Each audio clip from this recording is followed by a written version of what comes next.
সামনে কিন্তু WP KP দুটো বড় বড় পরীক্ষা রয়েছে, প্রচুর ভ্যাকান্সি, 10 থেকে 12 লাখের উপর হয়তো ফর্ম ফিল আপ হয়ে গেছে ইতিমধ্যে, কিন্তু চাকরি পাবে কতজন? দেখো মনে রেখো, প্রত্যেক বছরই কিন্তু 10 থেকে 12 লাখ প্রচুর প্রচুর প্রচুর ছাত্রছাত্রী কিন্তু পরীক্ষার জন্য ফর্মটা ফিল আপ করে, কিন্তু এর মধ্যে যারা সিরিয়াস তারাই শুধু চাকরি পায়। 10 থেকে 12,000 15,000 এরকম কিন্তু চাকরি আসবে। তো সুতরাং ধরে রেখে দাও যে 10 থেকে 12 লাখ এই যে এতজন দিয়েছে, তার থেকে মাত্র সিরিয়াস যারা, কারা সিরিয়াসভাবে পরীক্ষাটা দেখবে দিতে আসবে, হয়তো তার থেকে বেশ কয়েক হাজার পরীক্ষা দিতেই আসবে না, ভয়তে রিস্ক না নিতে পেরে বাদ চলে যাবে। আরও বাদ কারা যাবে? বাদ যাবে হচ্ছে হয়তো শেষ মুহূর্তে এসে কারোর শরীর খারাপ হয়ে যাবে, কারোর অত্যধিক টেনশনে কেউ আসতে পারবে না, বা কেউ অন্য চাকরি পেয়ে চলে যাবে, বিভিন্ন কিছুর জন্য আরো বেশ কিছু জন বাদ যাবে। তো তার থেকে মেইন একটা বড় অংশ বাদ যাবে, তারা হচ্ছে কিন্তু এটা মনে রেখেছো, যারা সিরিয়াস নয় তারা পরীক্ষাটা দেবে, কিন্তু আলটিমেটলি তারা পরীক্ষা দিয়ে বুঝে যাবে তাদের হবে না, কারণ তারা কিছুই জানে না, তারা সেভাবে খাটেইনি, চেষ্টাই করেনি, একটা লটারি লাগাতে গেছিল, মানে একটা ডিয়ার লটারি টিকিট কেটেছিল, যা হয় হবে দেখে নেবো। দেখো এটা মনে রেখে দিও, চাকরি কিন্তু প্রেমিকার দেওয়া উপহার না, কিংবা লটারির টিকিটও না যে হট করে দিলে আর পেয়ে গেলে। তো তাহলে চাকরি কিন্তু আমি ধরে নিচ্ছি নিয়ার অ্যাবাউট কয়েক হাজারই আমি ধরে নিচ্ছি, কয়েক হাজার বা হয়তো লাখখানেক মতো ছেলে পেলে, হয়তো 1 লাখের মতো ছেলে পেলে কিন্তু ওই 10-12 লাখ দেয়, তার থেকে হয়তো 1 লাখ ছেলে পেলে কিন্তু প্রচন্ডভাবে সিরিয়াস যারা চাকরিটা পাওয়ার জন্য। এবার সেই 1 লাখের সঙ্গে কিন্তু তোমার লড়াই শুরু হবে, তোমার ফাইট, তোমার যুদ্ধ কিন্তু তাদের সাথে। তার থেকে দেখবে অলরেডি চাকরি পাচ্ছে কিন্তু 10 থেকে 12,000 চাকরি পাচ্ছে। তো সুতরাং তোমার লড়াই কিন্তু এইখানে কিন্তু একটা বড় একটা টাফ জায়গায় আসছে, যেহেতু তুমি জানো ডাব্লিউপিতে কিন্তু একটাই পরীক্ষা, ড্রিম পরীক্ষা, তারপরে মাঠ এবং সমস্তটা, অর্থাৎ আগে দুটো পরীক্ষার মতো না, আর কেপিটা তো আছে। তো এটা মনে রেখে দিও, তোমার সামনে কিন্তু দুটো বড় বড় পরীক্ষা, ডাব্লিউপি 2024, কেপি 2024, মানে আমি এই সালের কথা ধরছি আর কি, এই সালে হচ্ছে। তো ডাব্লিউপি আর কেপি দুটো পরীক্ষা আছে, দুটো পরীক্ষার মধ্যে যদি আমাকে দুটোতেই চান্স পেতে হবে, দুটোতেই যেন আমি ক্র্যাক করতে পারি, দুটো পরীক্ষাতেই যেন আমি ক্র্যাক করতে পারি, নিজের পক্ষে না হোক একটা চাকরি, একটা সিট নিজের নামে বুক করতে হবে, একটা সিট আমি নিজের নামে বুক করব, এই শপথ নাও আজ থেকে, এখন থেকে, এই মুহূর্ত থেকে। দেখো আমার পড়ার যে স্ট্র্যাটেজি সেটা কিন্তু একটা খুব ওপেনলি আমি তোমাকে প্রথম থেকে যেটা বলবো, আমি কিন্তু খুব বেশি পড়তাম না, সারাদিন লেগে থেকে এক গাদা পড়া না, আমি একটু স্মার্ট ওয়ার্ক করতে পছন্দ করতাম, যেটুকু দরকার সেটুকু পড়বো, যেটুকু প্রয়োজন সেটুকু পড়বো। তার জন্য আমি প্রথমেই যেটা করেছিলাম, প্রথম কিন্তু প্রিভিয়াস ইয়ার প্রশ্নপত্র, অর্থাৎ ডাব্লিউপি কেপির যত প্রিভিয়াস ইয়ার প্রশ্নপত্র আছে, আমি কামাল হোসেনের একটা বই কিনেছিলাম সেখানে, এবং আরো বেশ কিছু বই কিনেছিলাম সেখানে, কিন্তু প্রিভিয়াস ইয়ারের প্রশ্নপত্রটাকে প্রথম করণীয় কাজ হচ্ছে নাম্বার 1, তোমার প্রিভিয়াস ইয়ারের যত প্রশ্নপত্র আছে সেগুলোকে ভালো করে বাছাই করা, ভালো করে দেখা, জাস্ট দেখে যাও, তাহলে তোমার মধ্যে একটা ধারণা হবে যে প্রিভিয়াস ইয়ারে কেমন টাইপের প্রশ্ন আসছে। এবার একটা চালাকি হচ্ছে তোমার নিজেকে করতে হবে, নিজেকে কিছু একটা রিসার্চ করতে হবে, যে দেখো তুমি একটা যে চ্যাপ্টারটা তুমি পড়ছো এখন, সেই চ্যাপ্টারটা ধরো ইতিহাসে তুমি এখন যে একটা চ্যাপ্টার মোগল পড়ছো, মোগল সাম্রাজ্য পড়ছো, তুমি দেখো প্রিভিয়াস ইয়ারে মোগল সাম্রাজ্য থেকে কি কি প্রশ্ন এসেছিল, তাহলে সেই প্রশ্নগুলো সবচেয়ে বেশি ইম্পর্টেন্ট, তার প্যাটার্নে কি কি আসতে পারে, তোমার মধ্যে একটা ধারণা কিন্তু অটোমেটিক তৈরি হয়ে যাবে। তো প্রথম যেটা সেটা কিন্তু প্রিভিয়াস ইয়ার প্রশ্নপত্রকে প্রচুরভাবে ভালো করে, ভীষণ ভালোভাবে এটাকে কিন্তু পড়তে হবে, তার পাশাপাশি মক টেস্ট দিতে হবে। আগে কিন্তু বেসিক, অর্থাৎ তোমার বেসিক সিলেবাসটাকে তোমার শেষ করতে হবে। 1 লাইনার আমি পড়তে খুব ভালোবাসতাম, 1 লাইনার এমসিকিউ টাইপ, এটাকে কমপ্লিট করতে হবে। যে কোনো নোট, আমি জিরো সামের নোট তো আমি অলরেডি আমার হোয়াটসঅ্যাপ গ্রুপে দিয়ে দিয়েছি, তো তোমরা যারা হোয়াটসঅ্যাপ গ্রুপে আছো, যারা নেই তাহলে ইতিমধ্যে জয়েন হয়ে যাও। আমি কিন্তু সেখানে প্রচুর ফ্রিতে একদম পিডিএফ দিচ্ছি তোমাদের প্রস্তুতির জন্য, যাতে 70+ মার্কস, 85 থেকে 70+ মার্কস একটা সেফ স্কোর, সেটা যাতে তোমাদের রাখতেই হবে তার জন্য। তো সেই গ্রুপে আমি কিন্তু বিভিন্ন সাবজেক্টের একটা একটা করে আমি আরো দেবো সামনে। তো তোমরা টেলিগ্রাম গ্রুপ, হোয়াটসঅ্যাপ গ্রুপ সবাইতে জয়েন হয়ে যাও, আমার ডেসক্রিপশনে পেয়ে যাবে, আমি ভিডিও লাস্টে সব বলে দিচ্ছি সেটা।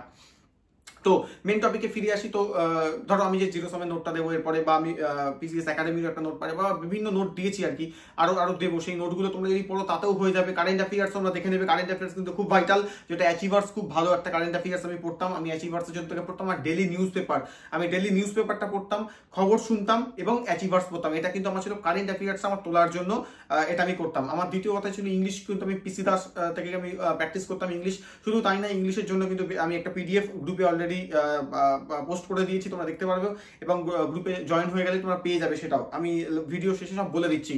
তো আর অঙ্কটা কিন্তু আমি আগেই বলেছি সুবিদ দাসের থেকে প্র্যাকটিস করতাম, RS আগারওয়াল তো রয়েছে, এর সঙ্গে চঞ্চল ঘোষ, এই 3টে বই একসঙ্গে কম্বিনেশন করলে পরে তোমার কোনো চিন্তা নেই। যেখানে না বুঝতাম ইউটিউবে গিয়ে সেই বইয়ের নাম লিখে, সেই চ্যাপ্টারের নাম লিখে সার্চ করলে বিভিন্ন ইউটিউব চ্যানেল আছে যারা কিন্তু তোমাকে হেল্প করে দেবে। বেশ কিছু চ্যানেল আমি দেখতাম, তাদেরকে দেখে দেখে আবার ভিডিওগুলো করতাম। সেলফ স্টাডির উপর মূলত ভরসা রাখতে হবে, সেলফ স্টাডিটাই মেন, কারণ তোমাকে এটা মনে রাখো নিজেকে প্রচুর সময় দিতে হবে, সময় লাগবে, এটা হুট করে হয়ে যাওয়ার মতো না। কিন্তু কি আমি বেশিক্ষণ পড়তাম না, হয়তো ঘন্টাখানেক একসাথে পড়ে নিলাম, ঘন্টাখানেক পরে উঠে গেলাম, কারণ বেশিক্ষণ তো মন এক জায়গায় বসবে না। আর আমি একটু বারবার জল খেতাম আর আবার পড়তে বসতাম, আবার ঘন্টাখানেক দেখলাম। আমি নিজেকে একটা করে টার্গেট করতাম যে এই 1 ঘন্টা আমি এটা এই 1 ঘন্টার মধ্যে এটা সিলেবাস শেষ করবো। আর এটা মনে রেখে ঘরের সামনে মানে তুমি যেখানে পড়তে বসো পড়ার টেবিলে এত বড় করে একটা রঙিন আর্ট পেপার হোক বা রঙিন কিছুতে প্রিন্ট আউট করে নিয়ে সেখানে কিন্তু বড় বড় করে WP আর KP লোগোটাকে তোমরা সাটিয়ে রেখে দাও ঘরের মধ্যে, যাতে সকালবেলা হলেই প্রত্যেক দিন অর্থাৎ দিনের রাত্রিবেলা হলে, সকালে হলে, দুপুরে হলে, প্রত্যেক মুহূর্তে তুমি যখনই ঘরে ঢুকবে, ঘরে ঢুকলেই সেই লোগো তোমাকে অ্যাট্রাক্ট করবে। সেই লোগো তোমাকে বলবে তুই চুপচাপ বসে আছিস কেন, এক্ষুনি বইটা নিয়ে পড়তে বস, দিন রাত খাট, তবে তুই আমার এই লোগোটা নিজের মাথায় বসাতে পারবি, নিজের টুপির ক্রাউনে কিন্তু সেই লোগোটাকে তুমি বসাতে পারবে। তাহলে সেই লোগো দুটো ছবি কিন্তু চোখের সামনে রেখে দাও এবং সেখানে কিছু ইম্পর্টেন্ট কোটেশন লিখে দাও যে WP 2024 হতে পারে, যে টার্গেট বলে একটা গোল করতে পারো, বিভিন্ন কিছু মোটিভেশন, যেভাবে তুমি মোটিভেশন নিজেকে চার্জ আপ করতে পারো সেগুলো সেখানে লিখে রাখো, তোমার স্বপ্নটাকে সেখানে লিখে রাখো, তুমি নিজেকে একটা সেই জায়গায় দেখো। প্রয়োজনে মানে তুমি এইগুলো তো করতেই পারো। তো এই বিষয়গুলো তোমার সামনে গোলটাকে নির্দিষ্ট করে তোমার লক্ষ্যটা প্রত্যেক দিন যেন সকালে উঠে তুমি দেখতে পারো। এবং শুধু সেটা না, WP KP লোগোটাকে তুমি তোমার ফোনের ওয়ালপেপারে সেট করে নাও। ফোনের ওয়ালপেপার, তোমার বিভিন্ন কিছুর ওয়ালপেপার, ফোনটা আমরা সারাদিন দেখি, সেখানেও তুমি যেন সেটা দেখতে পারো। প্রত্যেক মুহূর্তে তোমার চোখের সামনে শুধু লোগোটা থাকে, লোগোটা দেখলে পর তোমার ভেতরে চার্জ আপ হবে, বুস্ট আপ হবে, নিজে তুমি বলবে চল এবার উঠে পড়, এবার লেগে পড়। এই উঠে পড় আর লেগে পড় আর পড়তে বসে পড়, এই 3টে কাজ শুধু করে যেতে হবে। এটা মনে রেখে দিও, নির্দিষ্ট কোনো টাইম হয় না, অবশ্যই সকালে উঠবে, যতটা ভোরে ওঠা যায়। দেখো অনেকে, আমি একটা কথা সবসময় বলি যে some people dream of success. কেউ সাকসেস জন্য অনেক কিছু চিন্তা করে, আর সাম পিপল সে অ্যাচিভ সাকসেস, আর কেউ সেটাকে অ্যাচিভ করে।